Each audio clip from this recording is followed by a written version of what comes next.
Bismillahirrahmanirrahim. Assalamualaikum warahmatullahi wabarakatuh. Saya Bakurnia dari kelas 1 C Tadris Matematika. Tujuan dibentuknya video kali ini untuk memenuhi salah satu tugas UTS pada mata kuliah studi Al-Quran yang diampu oleh Bapak Afif.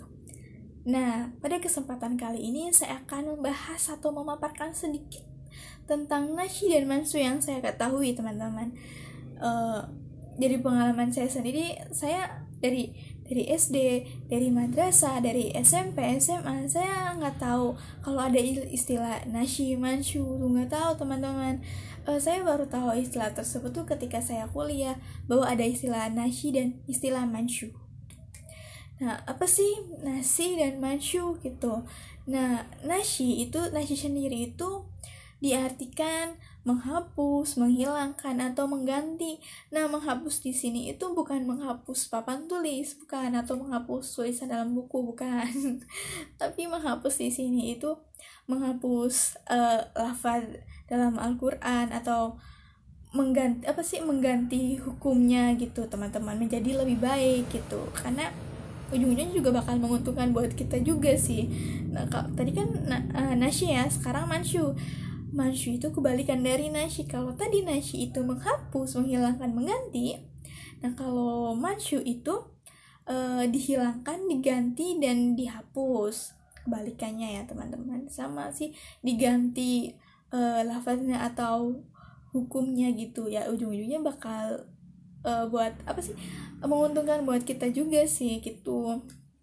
Karena sesuatu yang diperbaiki itu yang pasti kan dari Allah ya buat kita.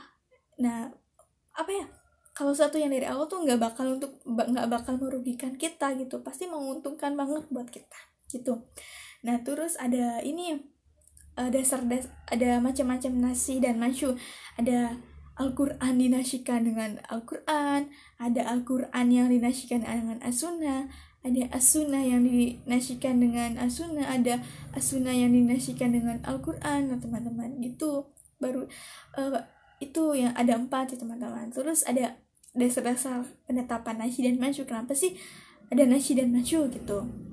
Nama dari pentransmisian Nabi itu akan suatu hal itu saya lupa tuh. Tapi contohnya gini loh, teman-teman. Contohnya tuh ada hadis tentang yang dimana kita tuh dilarang untuk berziarah kubur kan. Ada hadis yang dilarang untuk berziarah kubur. Kenapa? Karena yang dikhawatirkannya itu kita tuh bakal minta yang aneh-aneh pada kuburan tersebut, entah itu minta apalah, inilah pokoknya. Tapi setelah hadis tersebut tuh dinasyikan oleh Nabi, oleh Rasulullah. Kalau bunyinya tuh kurang lebih begini, teman-teman. Dulu saya melarang kalian untuk berziarah kubur, tapi sekarang berziarahlah, gitu bunyinya. Maaf kalau ada yang salah.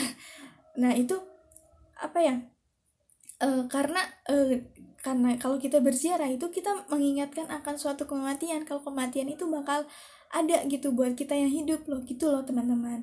Bukan yang gimana-gimana, ambil positifnya aja gitu. Nah, terus ada contoh lagi nih, gini. Ada contohnya gini. Nabi Musa itu pernah mengatakan kepada kaumnya kalau pakaian yang kita pakai terkena najis itu harus diganti atau dipotong gitu ya, istilah lainnya itu nggak boleh dipakai lagi. Tapi perkataan tersebut itu dinasyikan oleh Nabi juga, oleh Rasulullah. Dinasyikannya itu kalau nggak tahu bunyinya gimana, intinya tuh pakaian yang kena najis itu boleh dicuci lagi dengan syarat pencucian tersendiri gitu. Mungkin teman-teman bisa carinya sendiri nantinya tentang cara nyucinya gimana.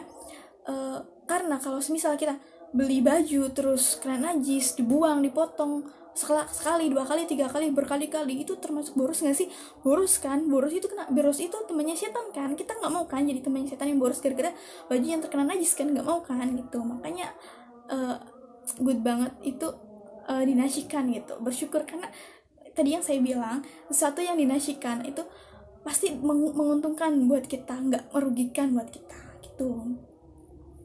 Terus ada itu terjadinya nasyi dan masyu itu ada musyawarah tentang dengan umatnya, kalau ini ayat itu dinasyikan, kalau ayat itu dimajukan gitu. Begitu sih yang saya tahu tentang nasyi dan masyu. Mungkin itu saja ya yang saya paparkan tentang nasyi dan masyu. Kurang lebihnya saya mohon maaf.